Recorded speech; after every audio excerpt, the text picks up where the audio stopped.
Here's how to help Ukraine keep out of the clutches of Putin and why we should do it. Hello, I'm Steve Forbes, and this is What's Ahead, where you get the insights you need to better navigate these turbulent times.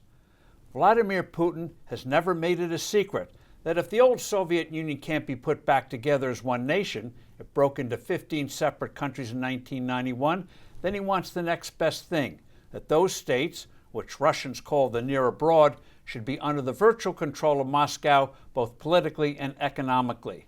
The biggest prize for Putin here is bringing Ukraine to heel, a nation of 42 million people that is graphically bigger than any country in the European Union except for France. Putin goes ballistic whenever Ukraine elects a government that he thinks is getting too cozy with Europe and the United States. In 2014, Putin seized the Crimea from Ukraine. He also launched military actions in the eastern section of Ukraine, effectively establishing Russian control, and immediately had a confrontation with a British ship. That conflict in eastern Ukraine has already taken 13,000 lives. The U.S. and Europe reacted to that aggression with less than impressive sanctions and some minor defensive military assistance for Kiev. The Trump administration upped the ante, providing more effective military equipment. Putin was not pleased. Recently, Russia massed troops on the border of Ukraine as if for a full-scale invasion. The Biden administration put together a package of military equipment for the beleaguered government of Ukraine, and Putin pulled his forces back on the eve of a summit meeting with Joe Biden. The U.S. government caused a storm last week when a story broke that it was going to rescind or sharply scale back that military assistance.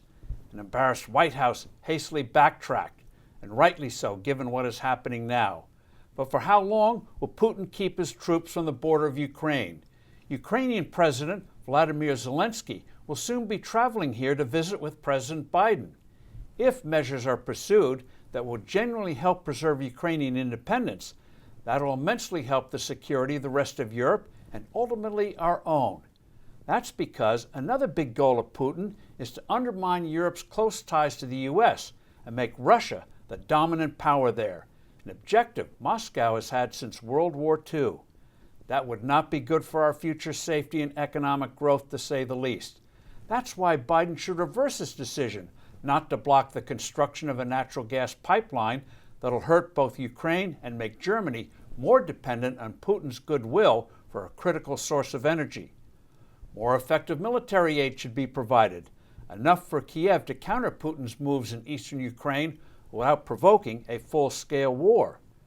We should also urge pro-growth economic measures of the kind that enabled former Soviet satellites, such as Estonia, Latvia, and Lithuania, to achieve impressive prosperity, as well as rapidly negotiating robust free trade agreements between the U.S., Europe, and Ukraine. We must do these things. I'm Steve Forbes. Thanks for listening. Do send in your comments and suggestions. Look forward to being with you soon again.